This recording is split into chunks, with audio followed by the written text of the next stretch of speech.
All right, ladies and gentlemen, this is a different video. It's not necessarily a G-Shock video, which we normally do, but we will be doing one over the weekend with this particular watch, which I found in China.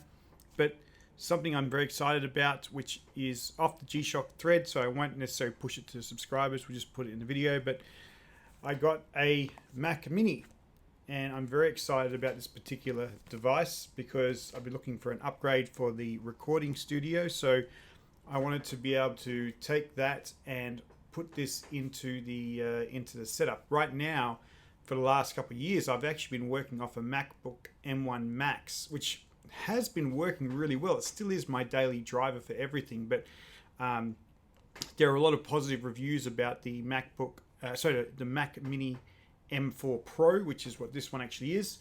So I wanted to give this a go and see how it actually is. So let me show you what I ordered first in terms of specifications. So this is what I got. I kind of maxed it out. It was the Mac Mini with the Apple M4 Pro chip with 14 core CPU, 20 core GPU, 16 core neural engine. So I kind of maxed out the processor. Basically, I maxed out the processor, the RAM, but not necessarily the storage, because that just seems to become very expensive when it comes down to a Mac. They really make sure that they make it very expensive for you to own that. But I put 1 terabyte in there, which is basically the same as my MacBook today. But I am buying a dock that has built-in storage as well, which will give me that additional capacity. It also has 3 Thunderbolt 5 ports, a HDMI port, 2 USB-Cs, headphone jack. It also has the 10 gigabit Ethernet. And recently I upgraded my home to 10 gigabit internet here in Singapore, which is kind of cool. So I wanted to be able to maximize that. Challenge I have right now is that a switch even for 10 gigabit in the home is super expensive. So I might do a staged approach, maybe a 5 gigabit, might be a bit cheaper. They're a bit harder to find, but hopefully the 10 gigabit switches come down in price. But what I hear is they run very hot as well. So that's the spec for the Mac Mini, which I got. So we're going to unbox this guy, and I'll try and actually use the overhead camera to see how we actually do the unboxing. And then I also have a camera set up just over here, because at some point, as I'm recording this currently on the MacBook Pro M1 Max, I'm going to be disconnecting that and setting it up. So I'll go to the over-shoulder camera, which is back over there, which is my iPhone, and sort of have this particular view coming in. So we'll see how that goes. Okay, we're going to try and do the unboxing here. A little bit trickier because typically when you're dealing with a watch, it's a little bit easier. This is a significantly sized box here that we're unboxing, but we've seemed to be able to get this to work from an angle point of view. The microphone is sort of over the top of the camera here, which we're working with. Let's give this a go. Very square looking box. Very cool. Mac Mini, all those different things there. How we're going to go ahead and actually open this one is obviously removing these two. Nice to see the carbon neutral on here. Can't see the specifications on this because obviously this is a kind of custom, like it's not the standard Mac 1 Mini. It's the Mac 1 Mini. I keep saying Mac 1 Mini. The Mac Mini. But let's do this. Let's get this happening. So I'm going to open this up. Of course, not a good time to cut my nails. So we'll peel that off there. And then we'll peel this one off here. And now I'm assuming, in good Apple design, this comes off. And there we have a Mac Mini. Now this is not much different in terms of size to an Apple TV, I think. Very nice, very light. It's not a big weighty machine. For the power it actually has, it feels like this would be more powerful than my PC, which I've had longer, to be honest. But this is a really nice machine. So before we take everything off, we can see we've got the power, the 10 gigabit HDMI, 3 USB-C on the back. We've got 2 USB-C on the front, and I think that's an audio jack. Power button underneath, which people love to moan and complain about, but you know what? If you run with a Mac, you pretty much never shut them down. My laptop is always on. You just use it. So let's take this off here. Peel this back.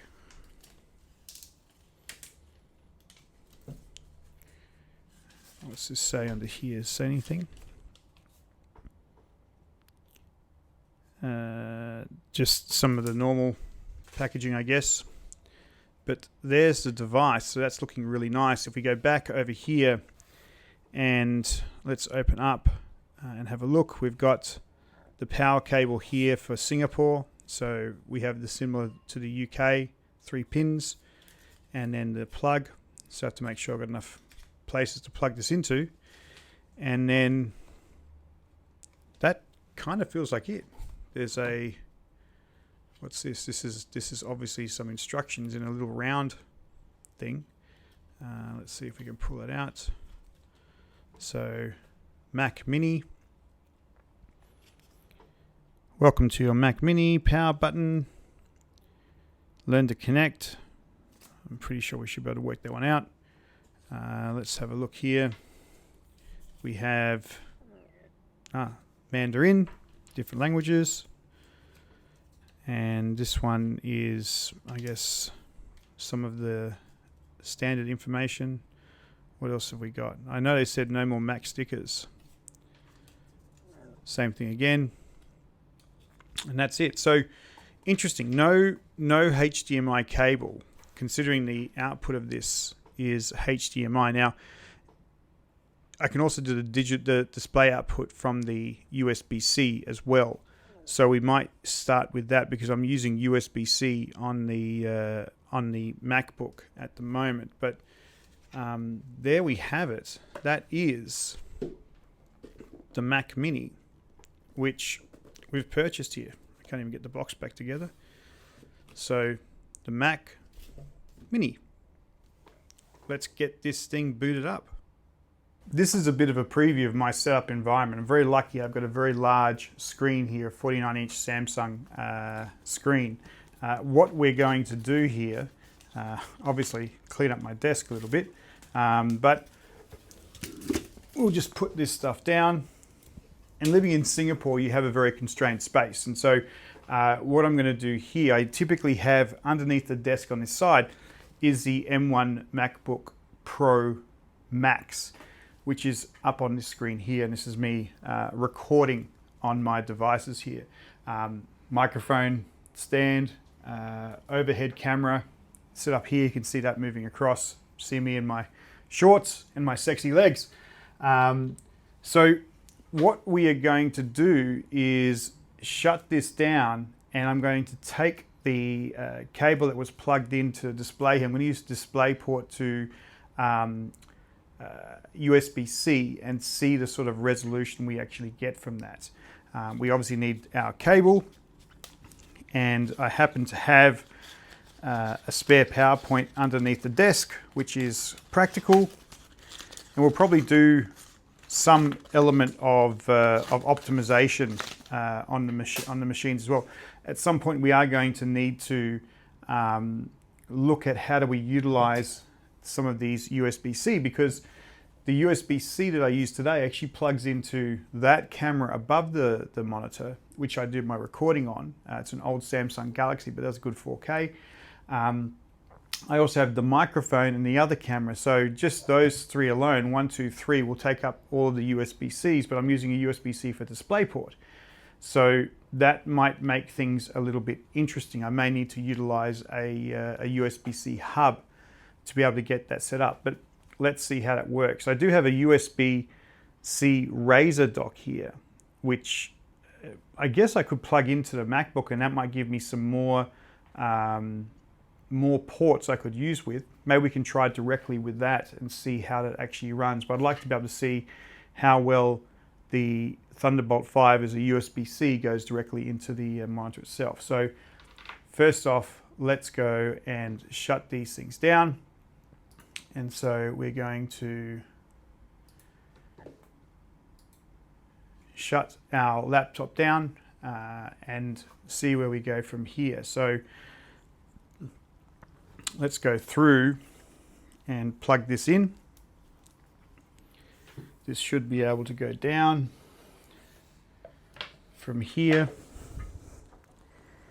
and then plug back around. So I'll get this all set up and then we'll get to the power on experience because you don't want to see me fumbling around too much. Okay, we have this plugged in. Let's boot this up and see what happens. So we've got the tone. We should see is coming up on the actual device. Challenges that might be presented here could be mice and keyboard. I need to set this up, and I don't have too many options on me. So we can see here we probably need a keyboard or a mouse to be able to do this. So let's see if I can use Logitech Bluetooth mouse. Let's see if we get lucky.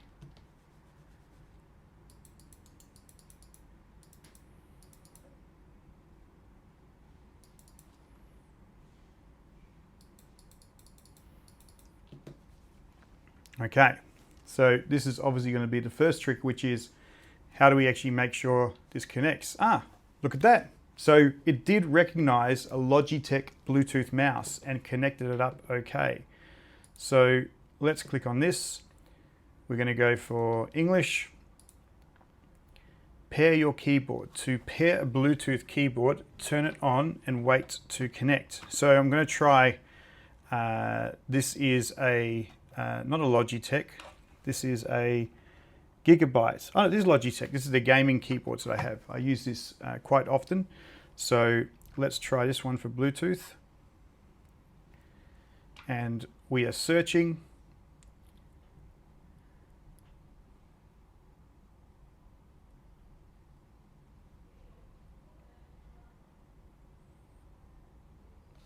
It looks like it might have seen it, so we want to go 662967, enter.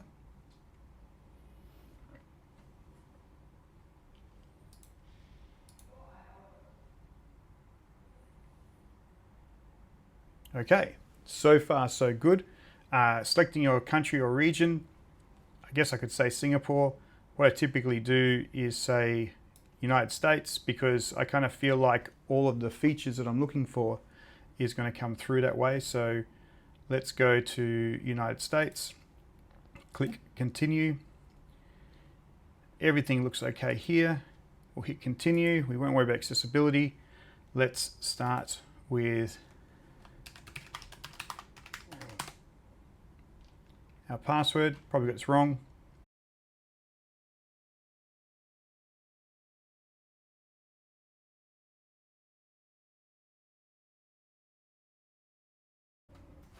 Okay, finally got that one right. Let's hit continue. I want to go completely fresh.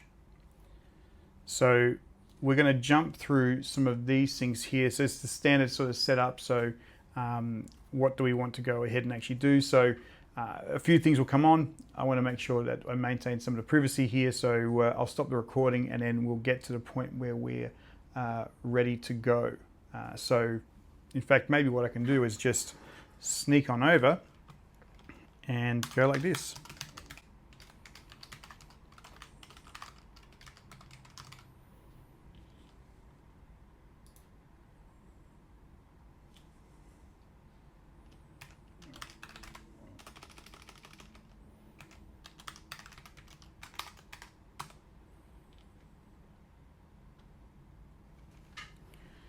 Okay, verification code has been sent. So what we need is potentially one of our devices, and I happen to have one over here, my trusty iPad mini. Let's have a look.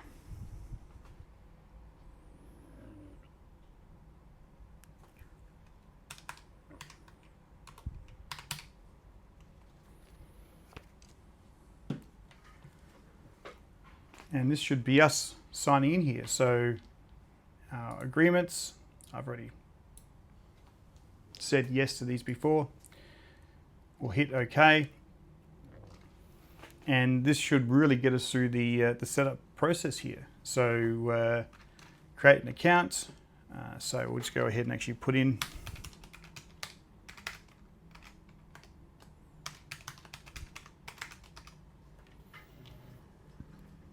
continue.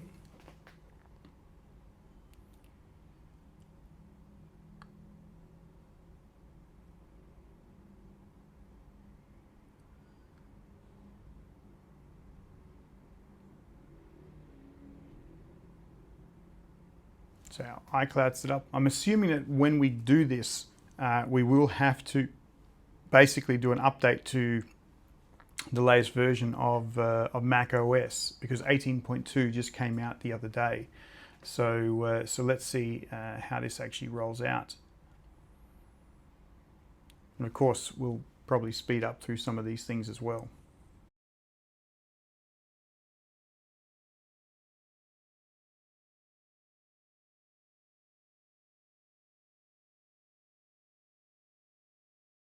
I wonder if at this point plugging in a network cable would actually help speed up this process.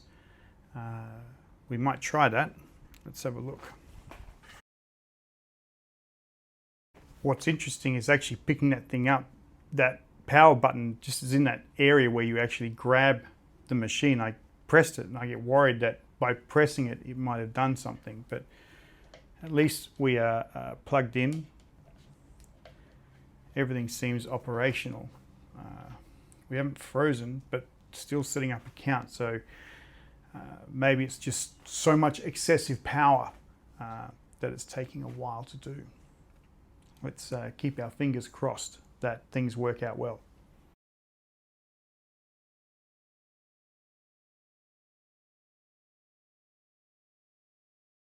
Now at this point, so I start to get a little bit nervous. The speed of connection I have here in this house should not make this a long process, but something doesn't look like it's working quite right. So what we will do is we will consult the internet and see if anybody else has had similar issues here. Obviously many people have had this issue. It came up in Google as an option pretty quick. And the solution, which is from a community specialist, says, since it's been stuck here for quite a while, we suggest you use this resource to start. How to turn your Mac on or off. Feels like it's a bad situation. Let's have a look. It seems like many people are saying the restart works. So maybe we should try the restart. So let's hold this down and see if that works for us. Okay, restart. And I guess we'll have to try and sign into iCloud again later. Ah, isn't that funny? I didn't even restart and here we are at the system. And I think we are ready to go. It's probably just not signed into iCloud here. Let's have a look. Sign in with your Apple account. So that was where we had the issue. So we'll just try and sneak that in.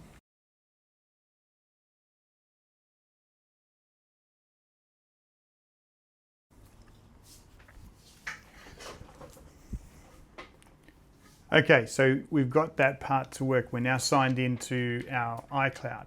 And it says here, it's now ready for Apple Intelligence. So we can go and continue or not now. But before we do that, what I do want to check on is what version we are actually running. So let's go back, set up later. Okay, Siri, not now. We want to go down to our general and software updates, and we can see there Sequoia 15.2 is available. This is the latest version. So let's go ahead and do that update first and see how long it will take for us to go ahead and actually get this happening. The download should be pretty quick, but let's see what goes on at this point here. Okay, so we've got 15.2 Sequoia, I believe it is. Yeah, macOS Sequoia 15.2 up and running on our machine. We've got our 64 gig display settings. I'm keen to see, is there more I can do with this? 120 Hertz. We do high dynamic range. How does it actually look? I'm always a bit funny about HDR. I'm not too sure if it's a great capability or not, but let's go back to non-HDR. And so it's a little bit clearer in terms of what we can actually see here. Resolution wise, we're at the highest resolution and it looks crisp, which is great. Night shift, let's turn that on, sunset to sunrise. And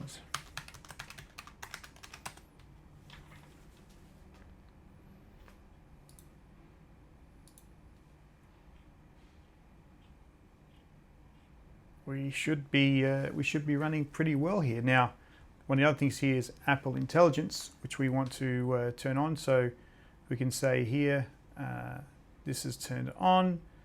Listen for, we'll do Siri or Hey Siri.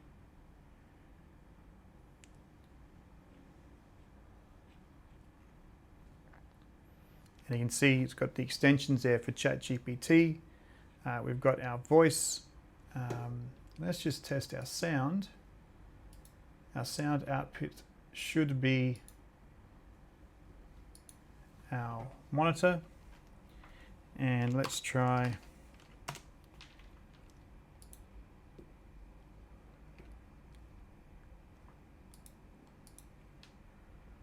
some music here. Miley Cyrus, because my friends think I don't listen to it, but it's kind of cool. Let's try this.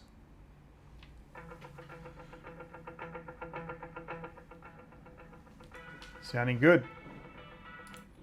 So I think what we just need to do now is set up our system for video recording with Camo Studio, OBS, and we can start seeing how this all comes together. But so far, apart from some of those hiccups with iCloud setup, the setup's been good, and I've got this running now in this little device, which looks just absolutely prime on the desk. So let's get it set up and we'll move back over to this camera here. Okay, so after some setups and some fiddling around, I've got the setup going. What I've done is I've got the Mac Mini down here on the table. You can't see it, but it's there. The camera feed from my Samsung Galaxy is going directly into the Mac Mini, and then I'm plugging in the Razer dock directly into the Mac Mini, which gives me 2 USB-C ports and 3 USB-A ports. I probably want to try and optimize this a little bit more, because one of those USB-A ports is another powered hub, which the microphone and the Stream Deck and other things actually plug into as well. But this is now recording off of the Mac Mini, and we're going to do the producing of the video and see how well it actually goes. We've been playing around with a lot of 4K, probably a lot of minutes when we do this final cut. But when we see how quickly it renders, it will be interesting to get an observation of the performance of how it actually goes. So up and running, we'll just have to set up this is up for I guess work as well, because this will be the main driver for this machine now. The laptop will be exclusively for travel, but everything we do, from videos, from working at home, interviews and all those different things, will be done from the Mac Mini. So we are up and running. Thanks for sticking with me, and I'll let you know how this setup goes. Thanks.